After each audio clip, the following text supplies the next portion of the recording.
mbokk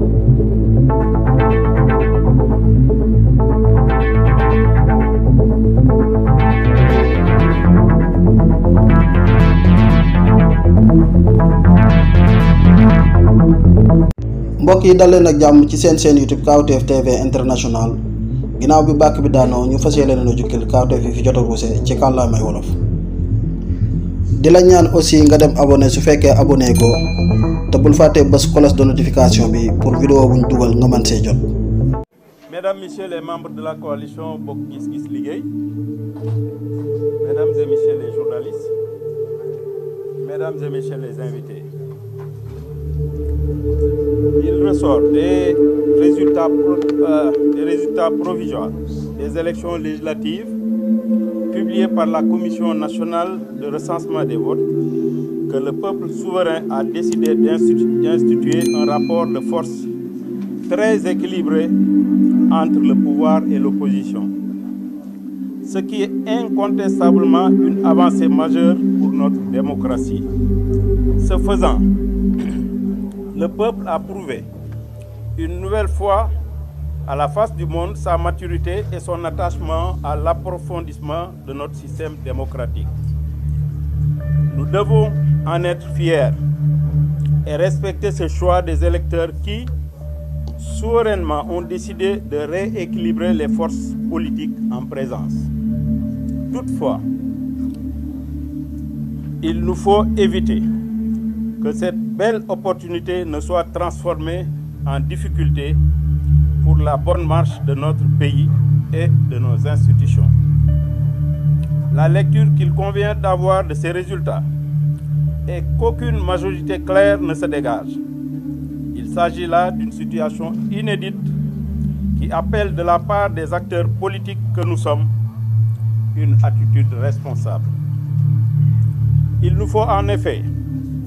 éviter que ce scénario que personne n'avait prévu ne débouche sur un blocage dans le fonctionnement de nos institutions. Vu la nature présidentielle de notre système politique, une Assemblée nationale placée sous le contrôle de l'opposition débouchera forcément sur une crise institutionnelle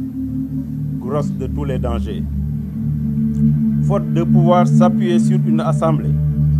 dont la configuration n'entravera en rien son action, le président de la République serait amené à gouverner par ordonnance. Ce qui serait manifestement un recul préjudiciable à notre système démocratique. Le cas échéant, qu'on le veuille ou non, l'Assemblée nationale se transformera non pas en contre-pouvoir, mais plutôt en un goulot d'étranglement à l'action du président de la République et de son gouvernement. Face à cette sombre perspective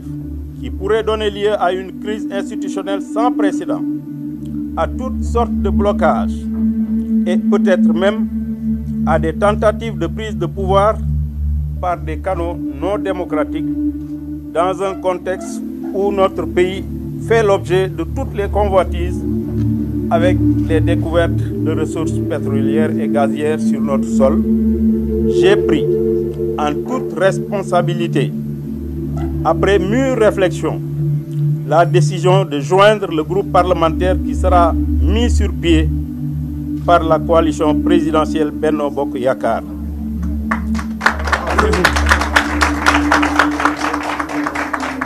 Cette décision que j'ai prise sans discussion aucune avec la coalition au pouvoir et donc sans condition. Sans condition et simplement motivée par le souci d'éviter à notre pays la situation que je viens de décrire. Je pense qu'il était donc de mon devoir, en tant qu'acteur politique attaché à la bonne marche de notre État, ainsi qu'au fonctionnement correct de nos institutions, de prendre une telle décision après en avoir discuté avec mon parti et toutes les composantes de la coalition Bokk Gis Gis Liggéey qui l'ont approuvé. J'ai tenu à en informer solennellement les Sénégalais à travers une déclaration et les invite à avoir une lecture lucide de la situation sans précédent afin qu'elle ne débouche pas sur une crise institutionnelle que nous pourrions tous regretter. Mesdames et messieurs, c'est là la déclaration que je viens de vous lire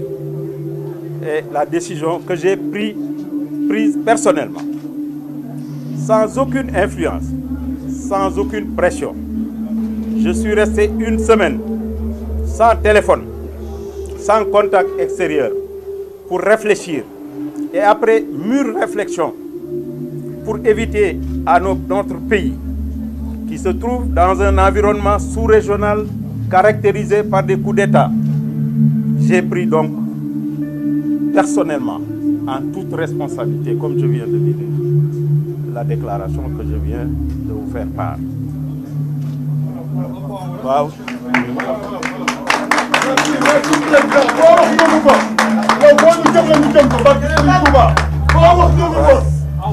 jërëjëf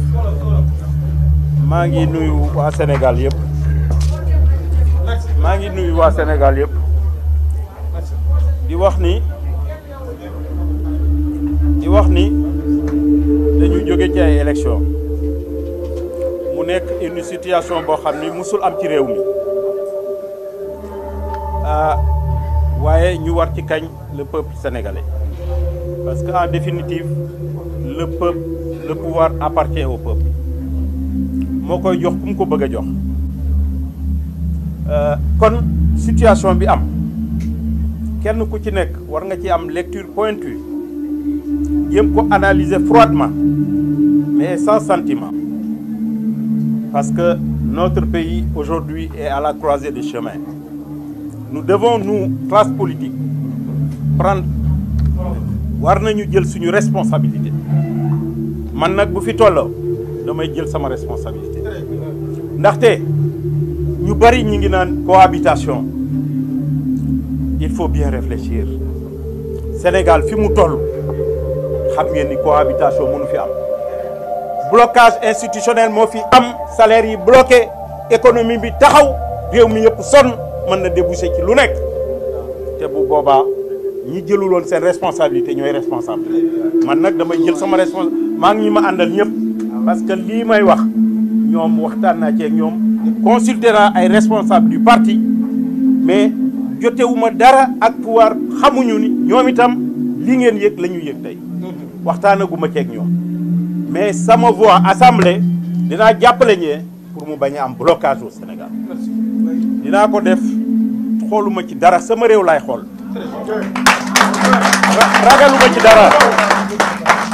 ragaluma ci dara quelques personnes yi nekk derrière des claviers là pour insulter les gens ragaluma ko man réew mi laa moo ma ñor ëllëgu réew mi moo tax ma jël décision bi te nag bu jafe woon ba jafe ñooñu duñu jël responsabilité yooyu fi ñu toll nii ñu bari ñi ngi xalaat ëllëg assemblée bloquée kenn du mën a élire président kenn du mën a def dara mais bu boobaa président de la république mooy jël ordonnance il gouverne par ordonnance te loolu c'est un recul démocratique l'assemblée doit jouer le contre-pouvoir mais malheureusement dafa am ñoo xam ni à travers leur réflexion dans la presse vraiment te nekk ay mag te réew nag bu tollee foofu mag ñi dañu war a ñëw nag wax ak xale yi parce que xale yi amaguñu expérience boobu seen bëgg-bëgg rek la ñuy jiital defe ni loolu la fekk du loolu mooy yàq réew mi la kon nag Sénégal ñun ñëpp ñoo ko bokk am na ñu naan du côté du peuple quel est le côté du peuple le peuple qui a donné 82 députés à Macky Sall et ces gens-là qu'est-ce qu'ils ont fait pour le peuple man depuis longtemps bi ma amee 25 ans ba tey je suis à côté du peuple lu ma am bokk ak peuple sénégalais ñaan peuple quel peuple ñi ngi toog seen i kër li ñu am di ko séddoo ak seen njaboot nañu bàyyi nit ñi moomuñu nit ñi que ça suffit xam nga réew mi depuis quelque temps est pris en otage par quelques personnes loolu nag c'est inacceptable ces personnes-là qui ont tromper une partie de la jeunesse sénégalaise. Je pense qu'aujourd'hui, il est temps d'arrêter. réew mi ñoo ko bokk parce que ñooñu même bu leen yàlla joxoon réew mi ci yenn conditions yi ils auraient des difficultés pour gouverner réew boo ko bëggee bëgg ko jiite da nga koy bëggal jàmm boo nekkee président am jàmm loolu mooy li ma bëggoon a wax maa ngi gërëm ñëpp di sant ñëpp di gërëm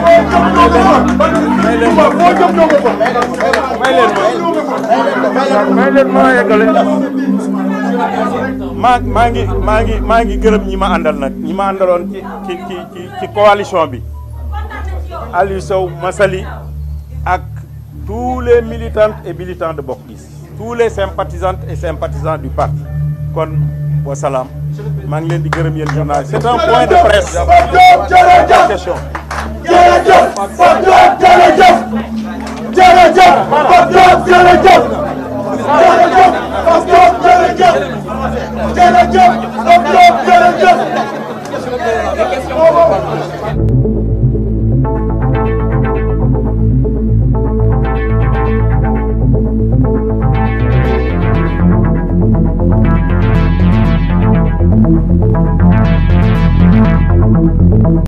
mbokk yi dal leen ak jàmm ci seen YouTube Kawtef TV International